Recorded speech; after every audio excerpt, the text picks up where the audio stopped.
अपने प्राण के आहुति देवे खातिर हमरे वीर तैयार रहेला। अभी आपने सुना जम्मू कश्मीर के उस घनघोर जंगल में हमारे देश के 3 अधिकारी रैंक के सैनिक मारे गए हैं और इसके लिए हमारे देश के नौजवान, हमारे देश की फोर्स लगी हुई है। इनकाउंटर पे इनकाउंटर हो रहा है। जो भी उस जंगल में आतंकवादी छिपे थे, ड्रोन के जरिए खोज खोज करके मारा जा रहा है। तो जो हिंदुस्तान के ऊपर आंख उठाएगा, हमारे देश के जवान कहते हैं साले 7 समंदर पार रहोगे तो खोज कर मार लेंगे। बिरहाना को गीत हमारे कभी लिखत हो।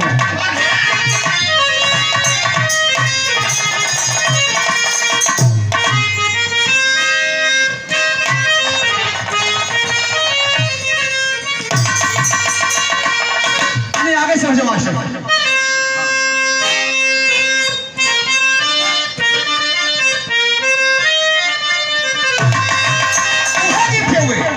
प्यार के मोल पर आ गए हो अगर, अरे प्यार के मोल पर आ गए हो अगर, कि फिर से मिलाने का वादा करो।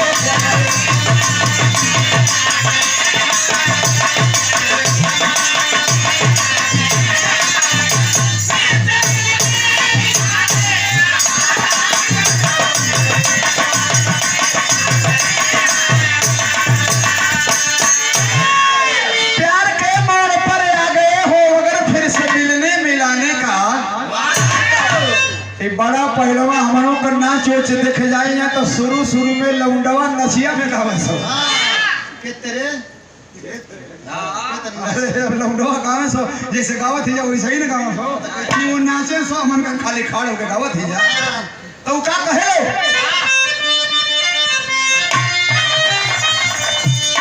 आ गए हो तो जाने कि जा रहे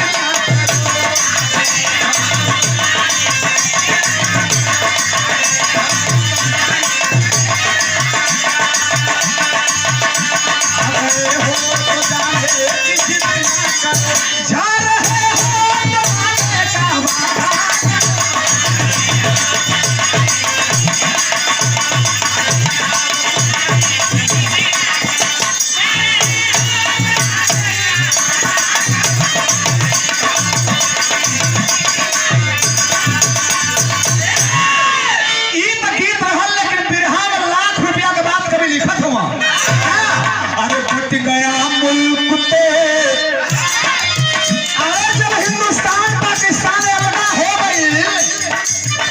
हिंदुस्तान में रहिला का कौन जरूरत है?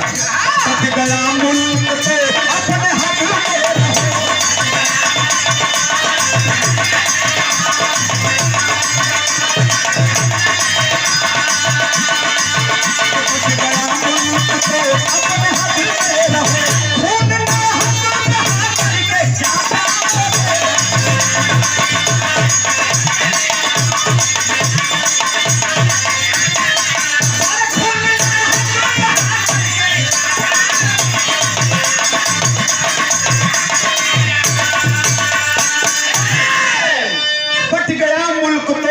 हाथ में करके क्या पाओगे? अपने जिद पर अगर हिंद आ जाएगा,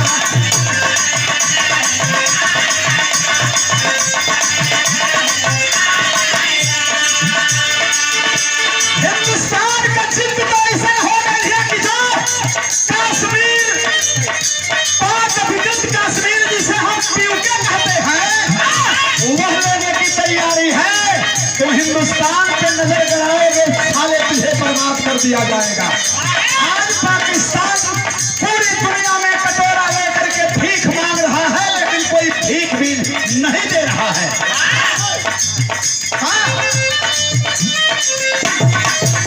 अपने जिद पर अगर हिंद आ जाए,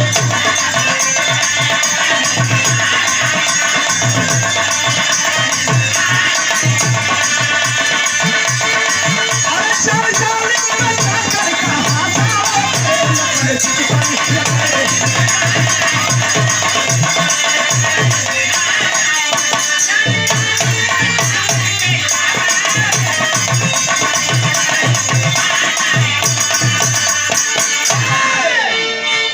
अपने जिद पर अगर हिंद आ जाएगा, जान जालिम बचा कर कहाँ जाओगे। भागना ही पैबा लोग।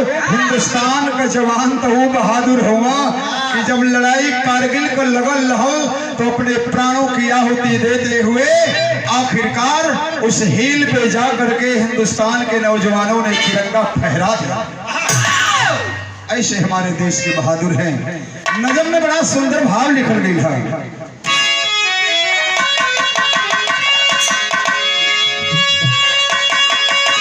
कैसे? दरनार दरने दारे, दरनार दरने नारे, दरनार दरने नारे, दरनार दरनिया नारे। कैसे हमारे कवि वीर भाव लिखला करी गौर करी हलो की कहानी के शुरुआत हो गई जाती है। कैसे शुरू हो गई हो? अरे कारगिल में कहर बरसाया, मथुरा का फौजी नाहर, कारगिल में कहर बरसाया, मथुरा का चाहत भरी अपनी पे जाओ सीमा के बाहर। कारगिल की लड़ाई जब लड़ल रहल तई मत बुझिए लोग की पुराना बिरहा हो गई है। कहानी कारगिल से शुरू हो रही है, चल रही है और इस वर्तमान समय में कैसे आएगी, कैसे कहानी घटित होती है। अरे कारगिल में कहर बरसाया, मथुरा का फौजी नाहर, चाहत भरी अपनी तो जाओ सीमा के बाहर।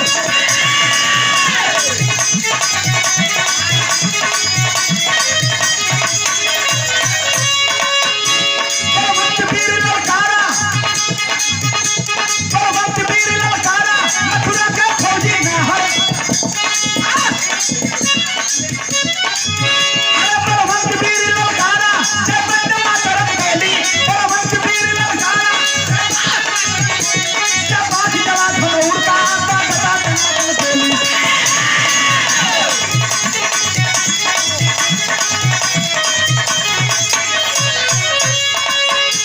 आतंक फेंका हाथ गोला, बलवंत हो गया घायल, आतंक फेंका हाथ गोला, बलवंत हो गया घायल। अरे बेहोश गया धरती पर दुश्मन के याद कायल।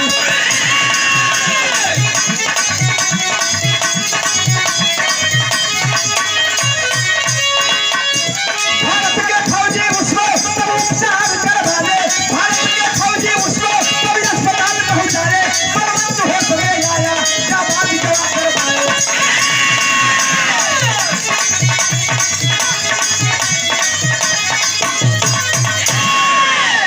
पतिया के बुझला है बाबू, लड़ाई लगल रहल पाकिस्तान के आतंकवादी हिंदुस्तान में आयल हुआ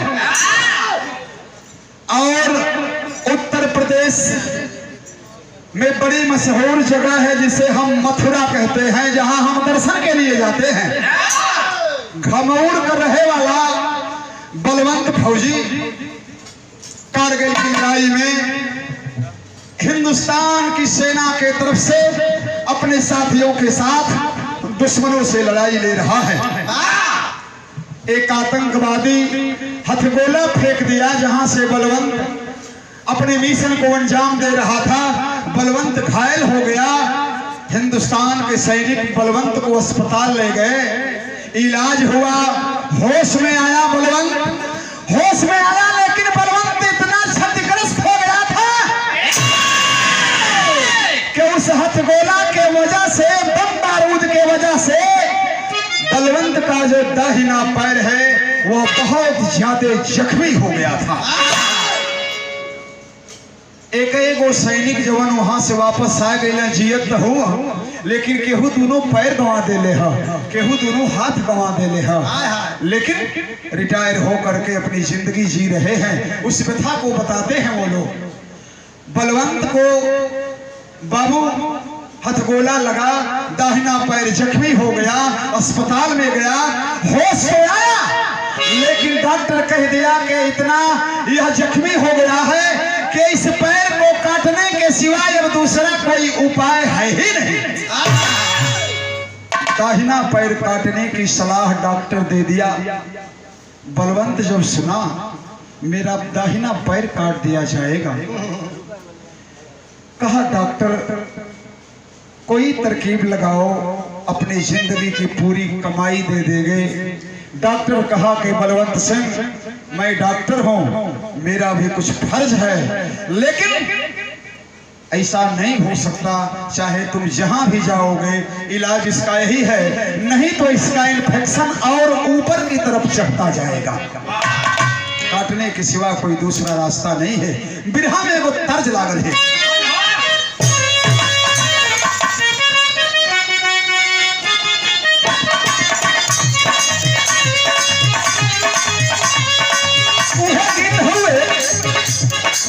जना के बड़ा रसिक गीत कहे लगा, सवेरे गाट कैसे में सुनले हो, कैसे गवाई हो। गजब के रूप तोहार, गजब सुरतिया तू पवलू हो।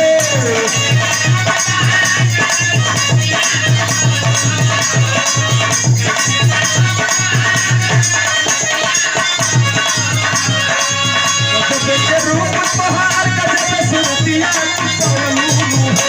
गोरी हमके दीवाना बनवलू हो।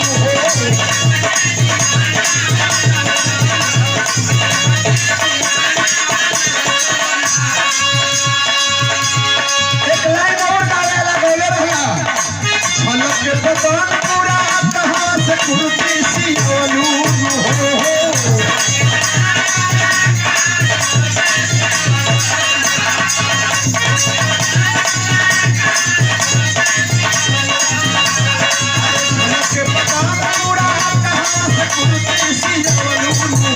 गोरी हमके दीवाना बनवलू हो।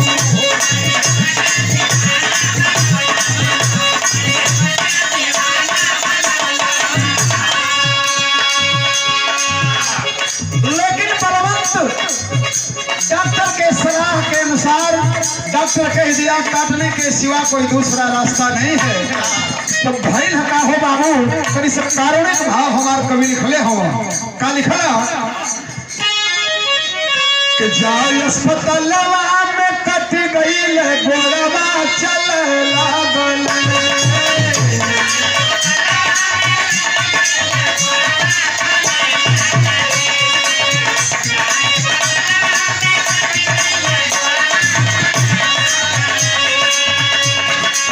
जाय अस्पतालवा में कट गईल गोरवा खल लागल। पैसा भी सहारे चल लागल।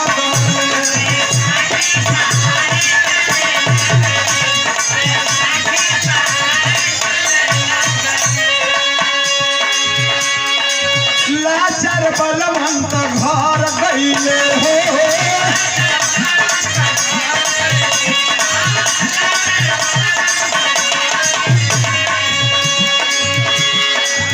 बलवंत का पैर महीना काट दिया गया और बलवंत बैसाखी के सहारे चल रहे हैं।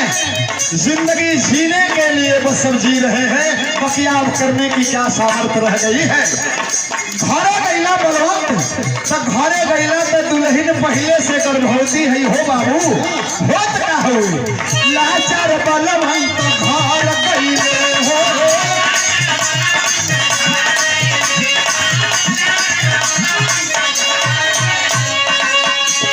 अरे चूड़ा वाला नहा सुभर भइले हो।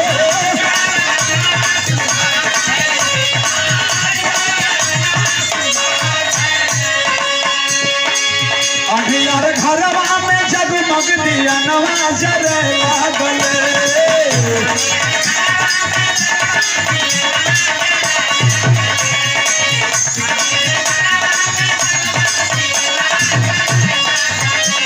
अरे अगियार घरवा में जगमग दिया नवा जरे लागल। पैसा भी सहारे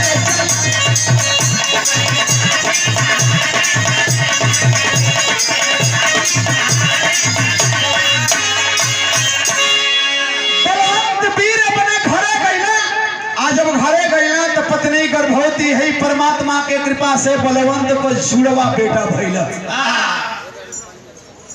लोग कहे गांव देहात में कि जुड़वा बेटी होली तो दोनों जी जाली, और जुड़वा बेटा होला तो मां से एगो समाप्त हो जाला। लेकिन हर जगह ऐसा ना होला। परमात्मा के अलग अलग विधि विधान बनल बा। केहू को जुड़वा बेटा भी होला तो जी जाला बाबू। बलवंत का जुड़वा बेटा भइल हुआ हो भैया। आज जहाँ बलवंत के पैर कटला का गम हुए, जिंदगी अनहियार हो गई है, लेकिन जुड़वा बेटा हो गई सो तो तनी उनका बीता है। रखे नाम चंदन नंदन, दिन 3 साल का बीता है। बड़ी डकैती फौजी के घर रोने लगी अनीता है। 3 साल का समय बीतल, दोनों लड़कन का नामकरण भइल। एगो का नाम चंदन और दूसरा का नाम नंदन। चंदन या नंदन नाम रखाइल हो। बलवंत कई दो लड़का हो।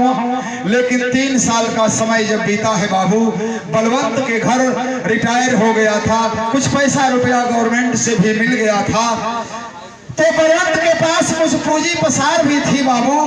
तो इसलिए बलवंत के घर डकैती पड़ जाती है।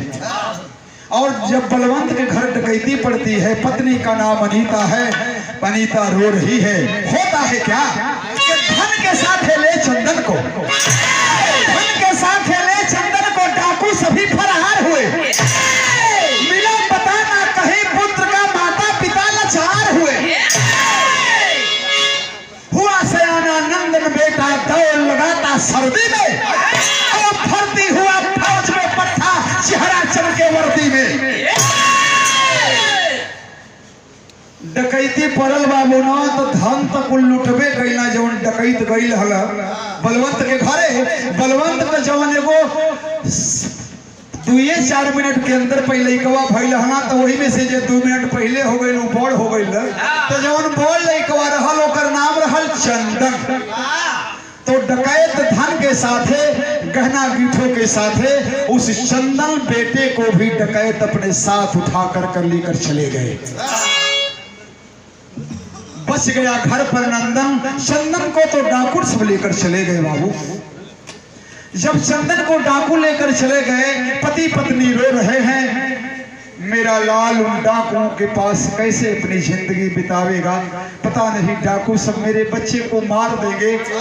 बड़ा प्रयास हुआ, लेकिन कहीं कुछ पता वता चला नहीं बाबू। लेकिन जो दूसरा बच्चा नंदन कहा जाता है, नंदन अब सयाना हो गया है।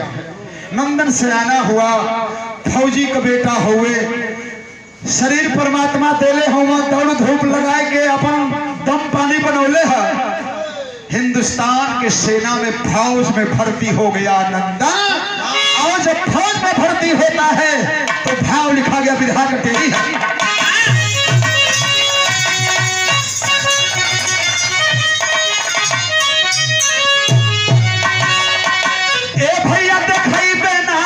में तिथिया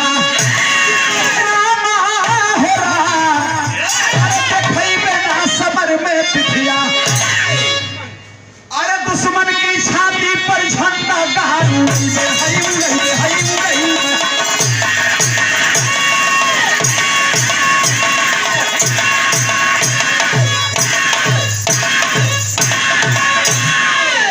दुश्मन की छाती पर झंडा गाड़ उड़ेबे, समर में पिटिया। नंदन फोर्स में भर्ती हुआ। अपने पिता से वादा करके गया, अपने माँ से वादा किया। एक बहन है, उस बहन से वादा करके गया कि मैं भारत माता की कसम खाता हूँ, अपने प्राणों की आहुति दे दूंगा, लेकिन दुश्मन को कभी पीठ नहीं दिखाऊंगा। भाई जब जात हुए अपने नौकरी पर ज्वाइन करे खातिर, घर से विदा करे वक्त पूरा परिवार रोवत है। बलवंत रोवत हम कि बचवा यही नौकरी के कह के आज लंगड़ा हो गई। आज बैसाखी का सहारा लेके चलत है बेटा, लेकिन भारत माता का तो सच्चा सपूत हुआ। देश के मर्यादा के रखिया। बहन विदाई को कर दिया अपने भाई से कह के कि भैया भारत माता का मर्यादा ना जाए पावे। बिरहा का विदेशिया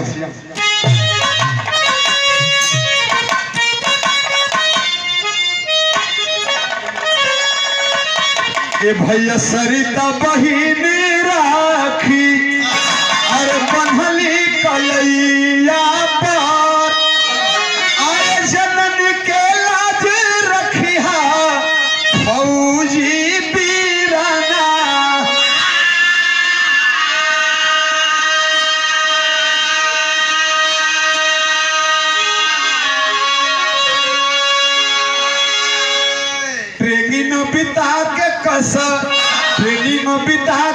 कश्मीर तैनाती भइल और कुछ दिन बाद छुट्टी आइले भाना।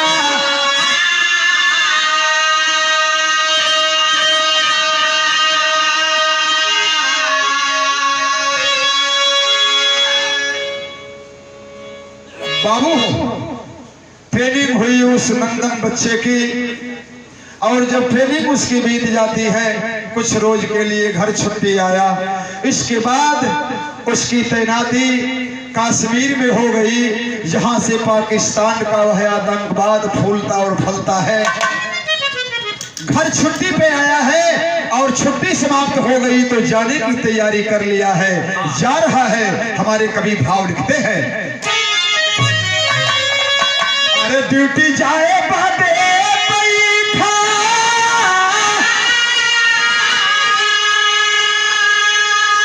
अरे रहले स्टेशन पर, भैया पकड़े पुलिस वाले पाई के सूचना।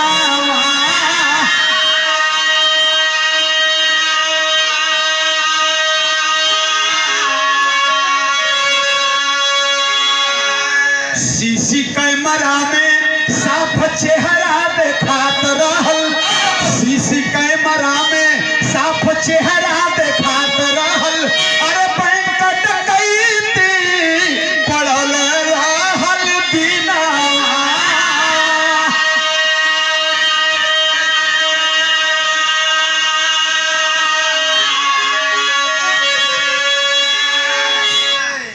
वह फौजी जवान स्टेशन पे बैठा हुआ है ट्रेन पकड़ने के लिए,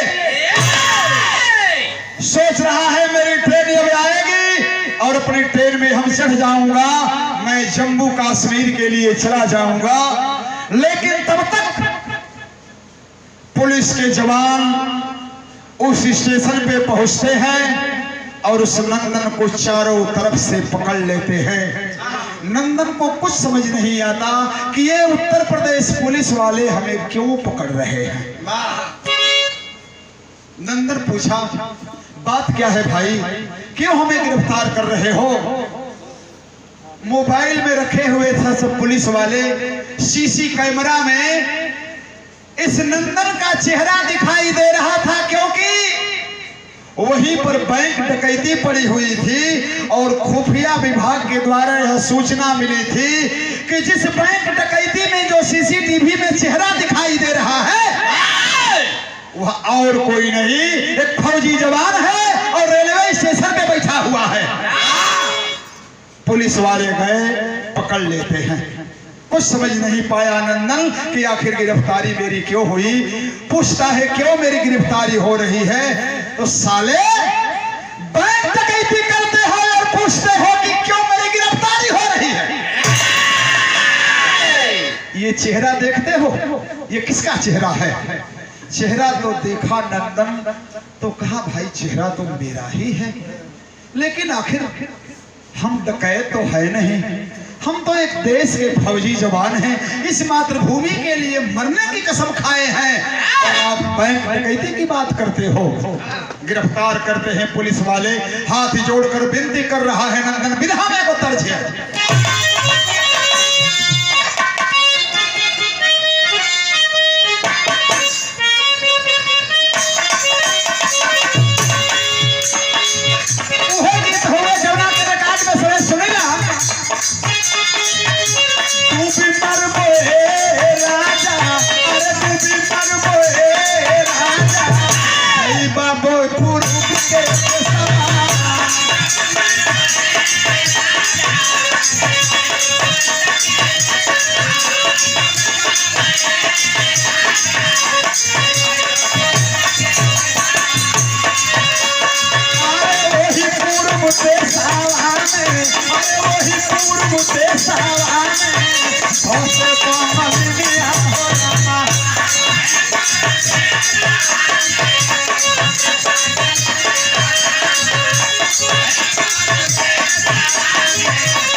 चेहरा भले दिखाई देत हो लेकिन हम कोनो चोर नहीं है हो।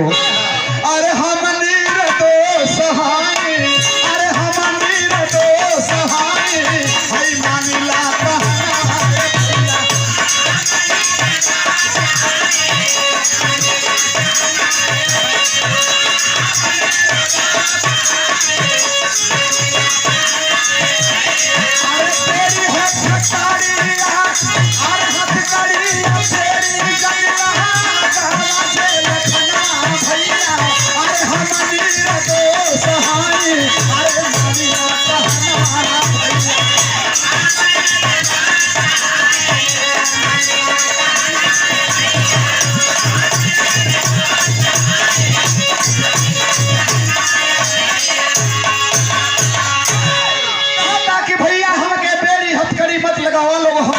लेकिन पुलिस वाले काहे के माने हो। अरे सच्चा सबूत कैमरा में चेहरा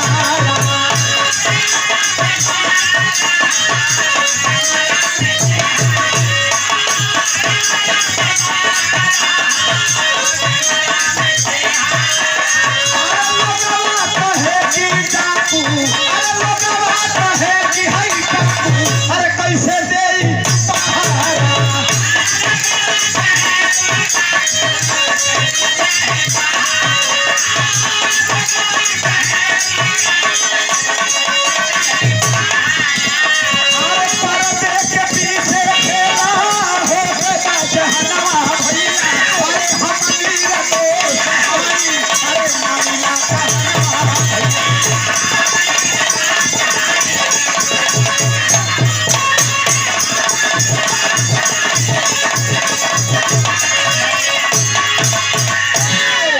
सच्चा सबूत रहल कैमरा में चेहरा। आज जब आदमी सुनला कि ए भैया हई फौजिया वाला के पुलिसवा कहां ले जात हुआ, बता देहलत के रे भैया ई बैंक में डकैती डले रहल है, रुपया चोरौले बा। आदमी कहला हे भैया जमाना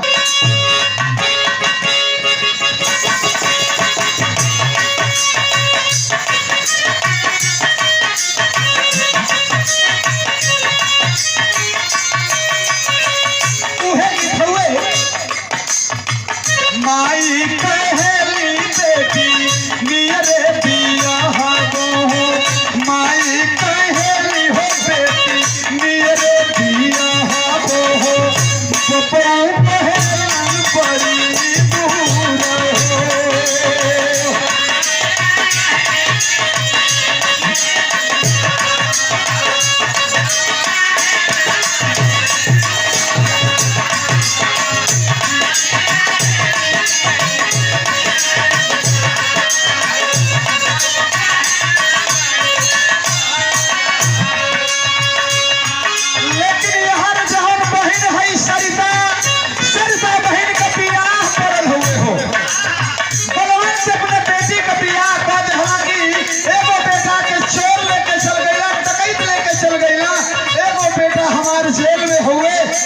सयान बेटी के कहिया ले घरे राखब, अपने हित नाथ देश पड़ली लगनिया हो, जलवा में पीरा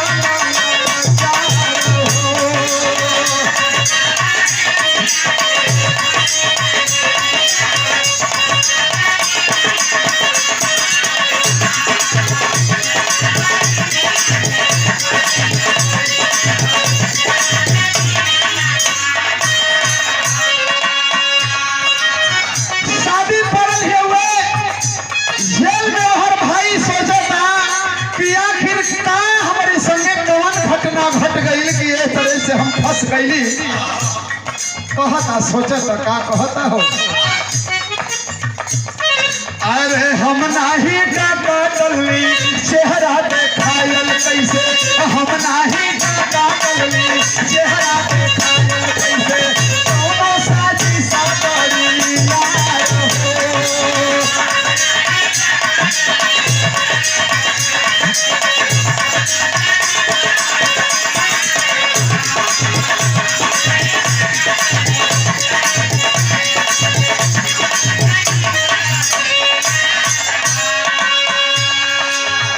आइल बरात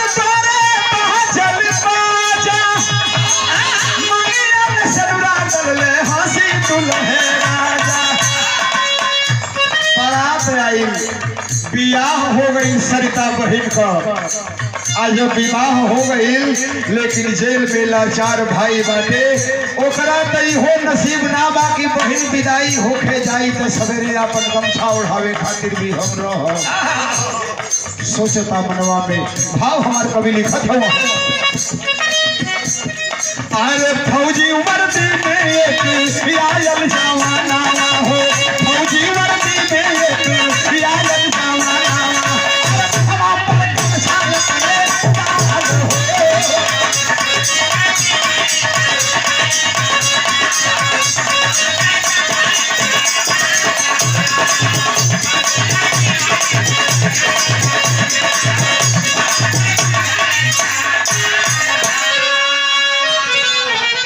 विवाह हो गई सवेरे विदाई का वक्त जब भइल हा। अब सब लोग यह सोचत हूं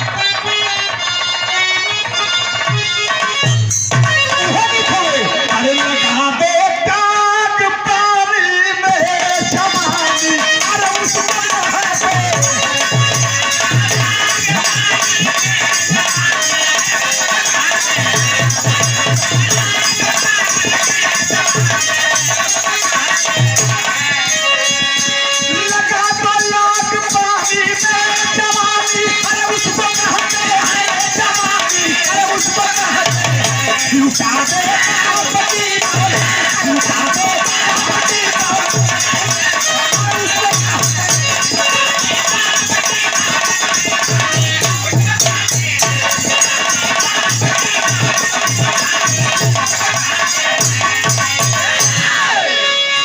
लुटा दे बाप की दौलत फुटानी उसको कहते हैं, लगा दे आग पानी में जवानी उसको कहते हैं।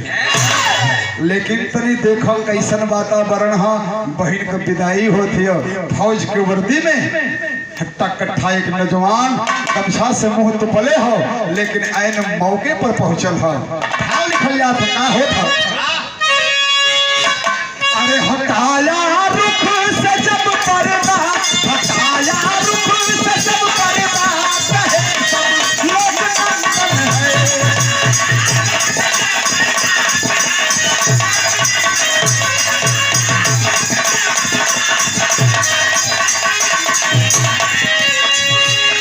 अरे हटाया रुख से जब पर्दा कहे सब लोग नंदन है। कभी बहना रे भैया कभी बहना रे भैया तुम्हारा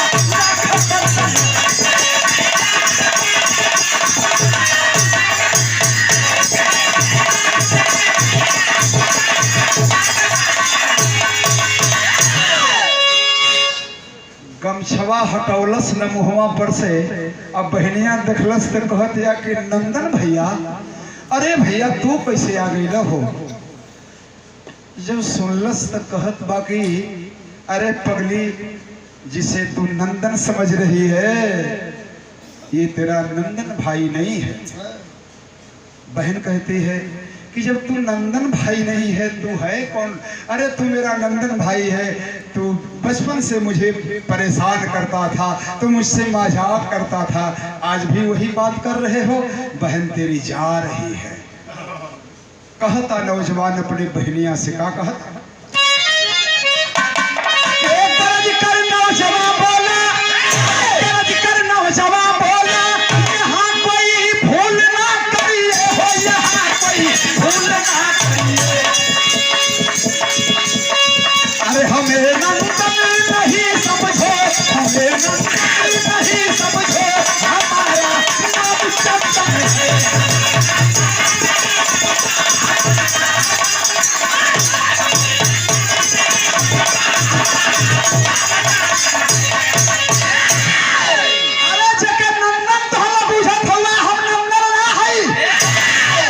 मैं नंदन का बड़ा भाई चंदन हूँ।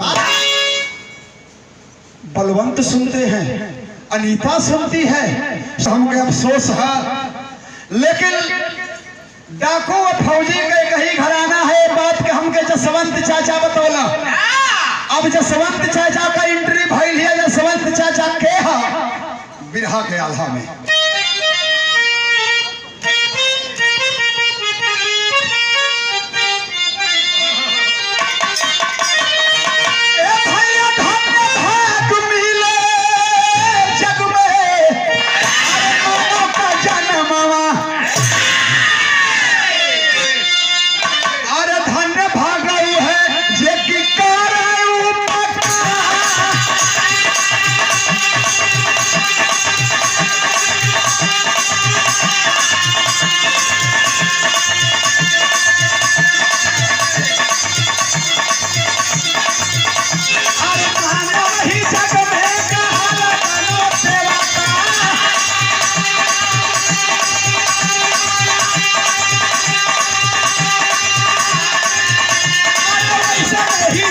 दिखावे कैसन संस्कार।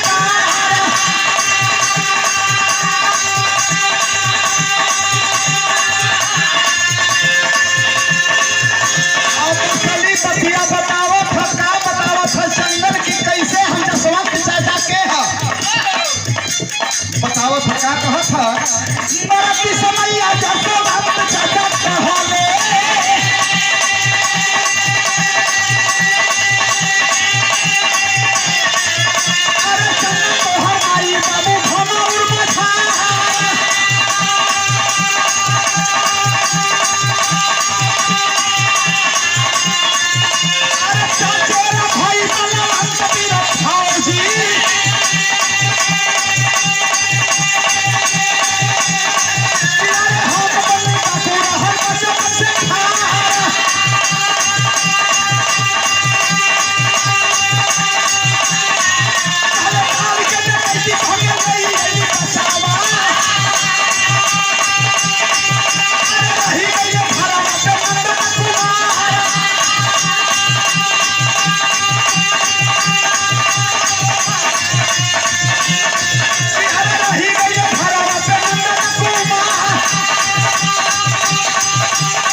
कहा पिताजी, जसवंत चाचा को तो आप जानते होंगे, बलवंत कहते हैं। हाँ बेटा, जसवंत मेरा भाई था, चचेरा भाई था, वो अभी लापता हो गया, उसका भी कोई अता पता नहीं, और उससे हमारी जमीन जायदाद के लिए दुश्मनी भी थी।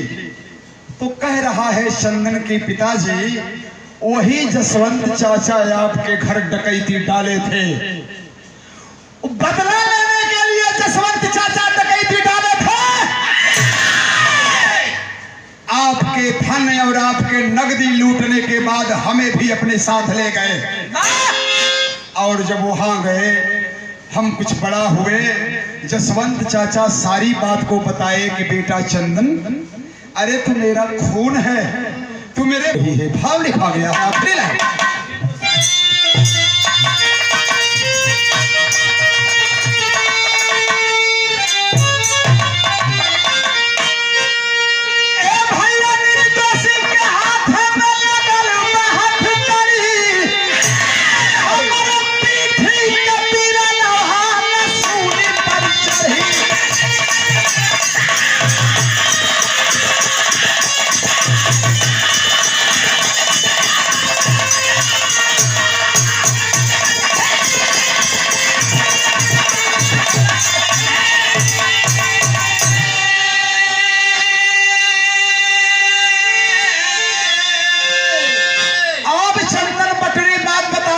नंदन काहे पकड़ैला, हम चंदन डकाडली पकड़ैले नंदन भाई, जुआ भाई के चेहरा न सका कोई अलगाई।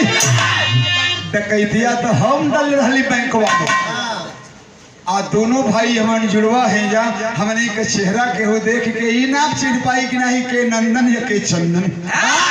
और मेरी डकैती डालने की वजह से मेरा चेहरा उस सीसीटीवी कैमरे में आया, और उसके वजह से मेरा भाई पकड़ा गया। नंदन भाई, भाई के चेहरा न सका कोई अलगाई, के माई बाबू के नंदनवा न सूली पर चढ़ी।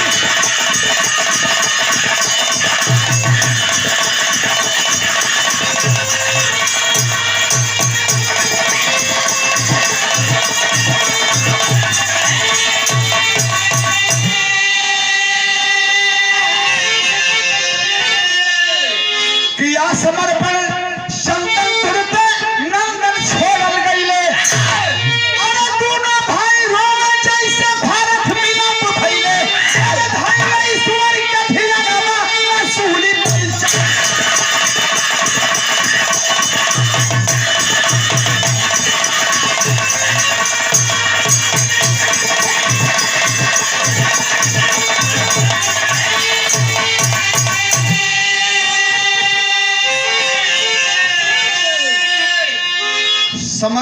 कर दिया चंदन कि मैं दोषी हूँ और मेरा भाई निर्दोष पकड़ा गया है, मेरे भाई को छोड़ा जाए। मैं गिरफ्तार होने के लिए आया हूँ। गिरफ्तार हो गया, नंदन को छोड़ा गया। आखिरी लाइन, तो गुरु बिहारी गुरु गणेश गुरु रामलाल गुणकारी, स्वर्ग बसे चंद्रिका कवि बच्चन जी बने। अरे देखई पे ना समर में पिठिया